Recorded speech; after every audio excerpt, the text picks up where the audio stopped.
Good. This will have a bit Technically of not some good back and Scandinavian, forth. but close enough.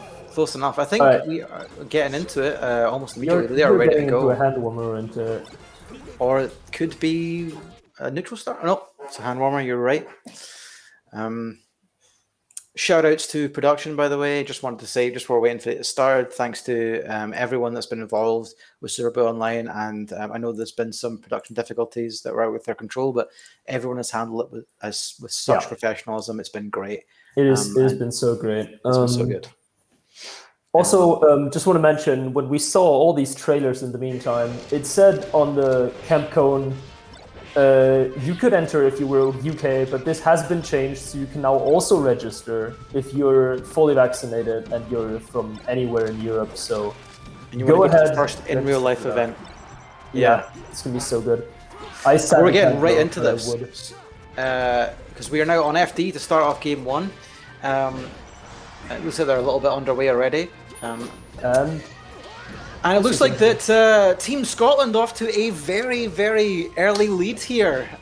Shifting Shadows. They got the good positioning there, and then just comboing off the fact that they were closer together, and Abbearv really not close enough to help Jormis while Jormis was getting 2v1 there. I think like the actual team formations here are really interesting as well, right? Because both teams have a Falco, which it's so important for like zoning and spatial control on like the horizontal access of any level. But they both have also teamed with respectively like Falcon and Marth that are very good at getting around specifically that.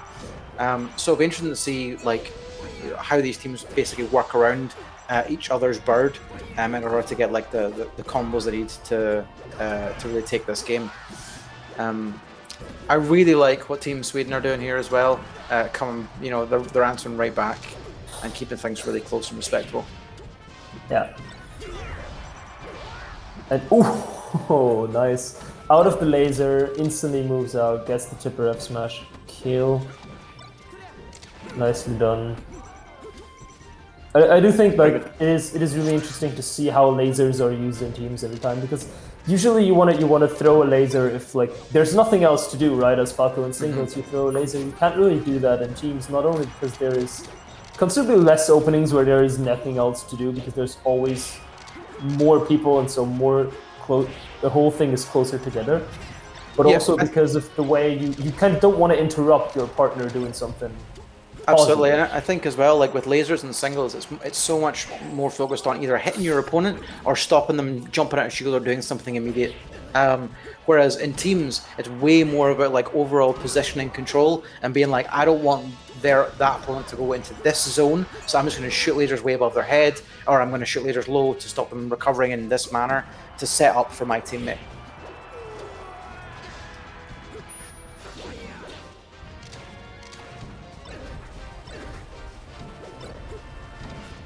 Yeah, we're seeing it is very close, but I think we're seeing like again that the team that has like the stage control, so the team that is closer together by each other, often finds the advantage in these situations. And then like where that can snowball is if you throw one of them off stage. If you throw a Falcon off stage, he's going to take some time. If you throw Marth off stage, and then Falco and respectively Falcon and Marth are all quick enough characters to where they can really use that time to 2v1. Nice recognition there from Shifting Shadows as well to break the knee out. Very much so, and that looks like that might be shifting out of the game. And very good. So, despite looking like they were playing from behind for most of that game, that's 1 to Team Sweden. Do you know if we're on best of 5 at this point, or are we still best of 3? We should be best of 5, but let me check. Excellent.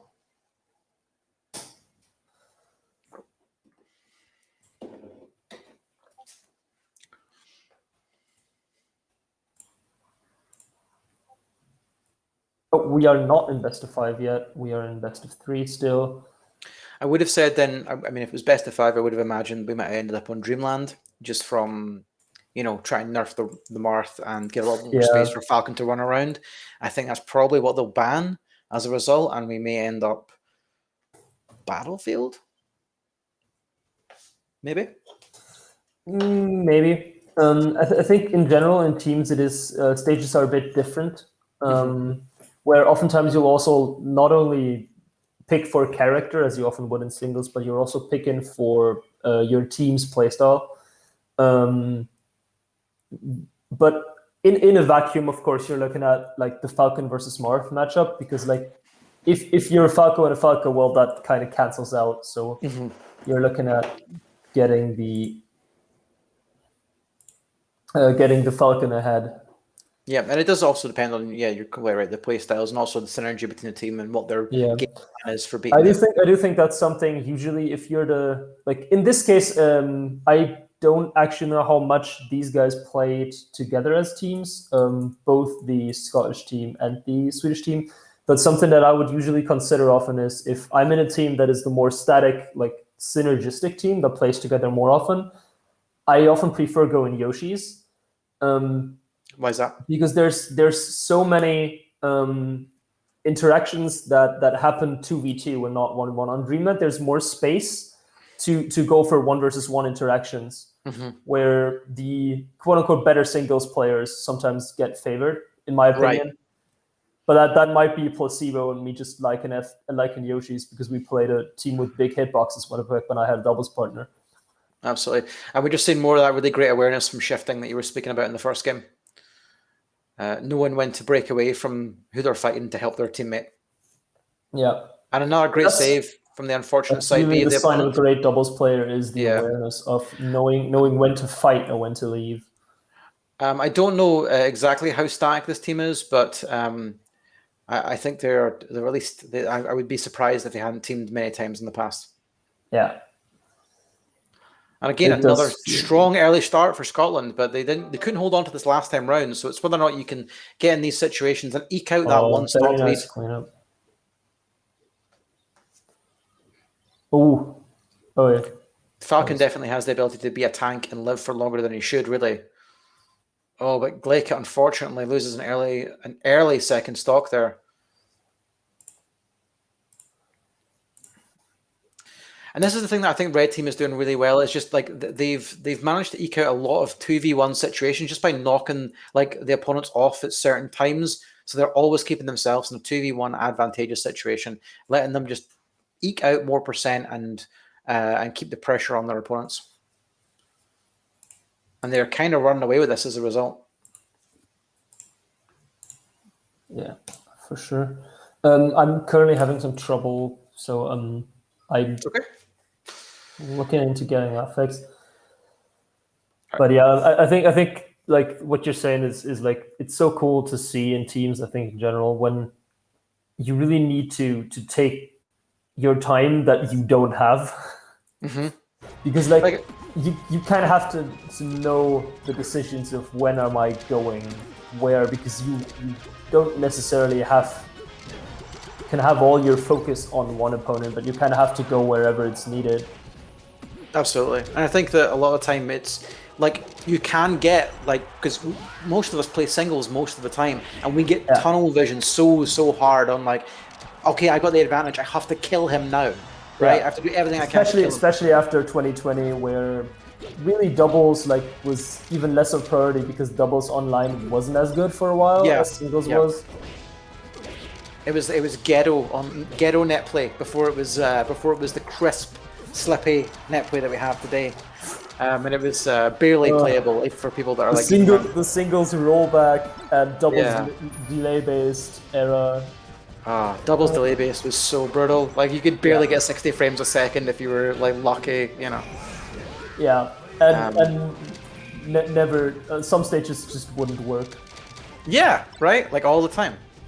I mean, you just have to, like, sure, this is why Fountain is banned in Kings anyway, but yeah. Ooh, Glaikit's got a lot of work to do here. I feel like he could do it because like when like I don't know if you know much about Glaikit as a player, but I mean, apart from just having like incredibly solid fundamentals, he does have these just spurts of just amazing play, and I really think that if there's anybody in this whole if there's anybody that could do this and bring this back, it's him. Oh, jumped into the back air. Oh, the gangster laser. It's unfortunate, but well earned It from. is a situation where you've kind of, because you have to play so perfect in a 2v1, you're automatically like having to take more risks, going as fast as possible, going like as quickly through your options as you can, so that the like something like the gangster laser just can happen at at a moment's notice, where you're just like out of it afterwards. Yeah, and it's unfortunate, but it does happen. But I was saying we were, when I was commentating earlier with Heaps, there was a 2v1 situation where there was a big comeback from Mal Mortis, the Spanish Falcon, and it was, and I was saying that, but he managed it, and I was saying that there actually is no better feeling in all of Melee than coming back as a 2v1. It's better than beating any opponent, I think. One-on-one. It's just coming back when the odds are so stacked against you. Yeah, the classic also being both you being incredibly like hype over it, and but also your teammate. Like, yeah, it's almost worse if you're sitting next to it and your teammate's playing the 1v2 and you're sitting there, come on, get it. Yeah. And then he gets the pressure's on, right? The ultimate pop-off is when you're sitting next to a 1v2. Yeah, definitely. And you know, by contrast, the ultimate crumble is when you lose a 2v1. Yeah, you know, and you're sitting with somebody and you both just spaghettied your way to a loss. You know. Did you manage to get your broadcast sorted? Or we are solutioning it. We're getting it done, basically. We're getting it done. Yeah.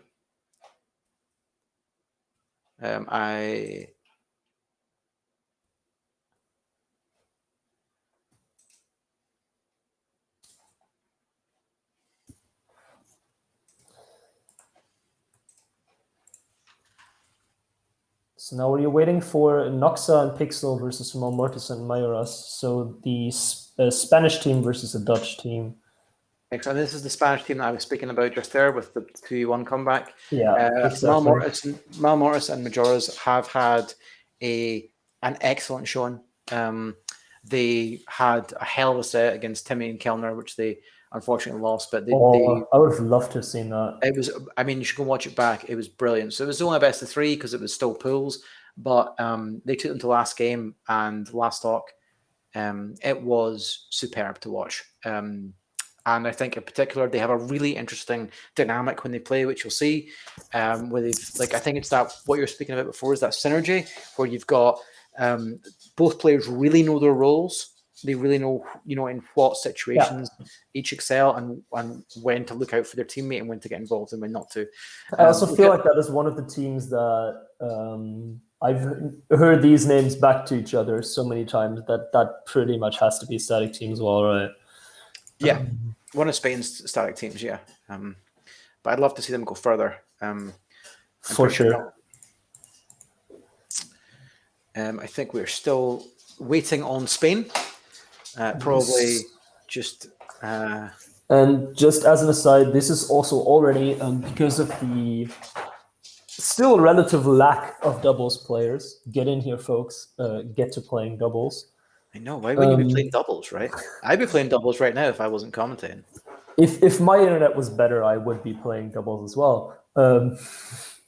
Sadly, it isn't. So I'm bound to not do it at the moment.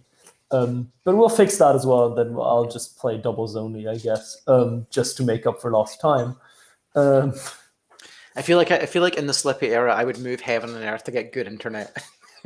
Yeah, like I would be like a month into lockdown and be like, right, I need fiber. I don't care what it costs. Yeah, I've had the Let me dig my street up. Situation of living in Denmark for most of the lockdown, which has really good internet, and now that we're in the like sort of trailing off part of the lockdowns era, I've moved back to Germany where internet is notoriously bad.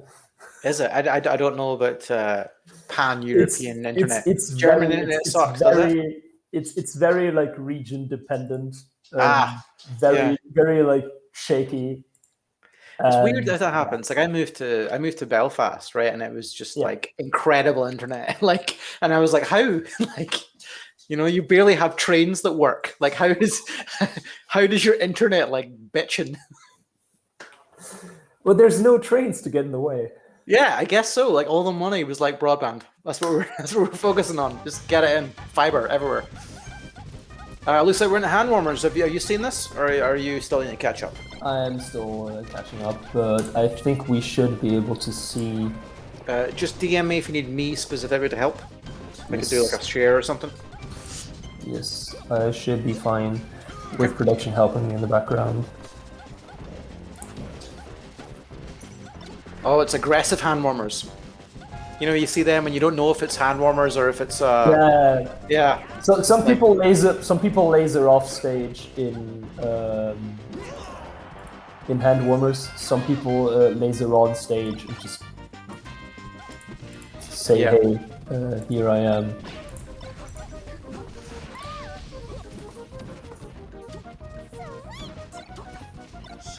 Alrighty, now I'm having game feed as well in real time. Excellent. Which should be nice.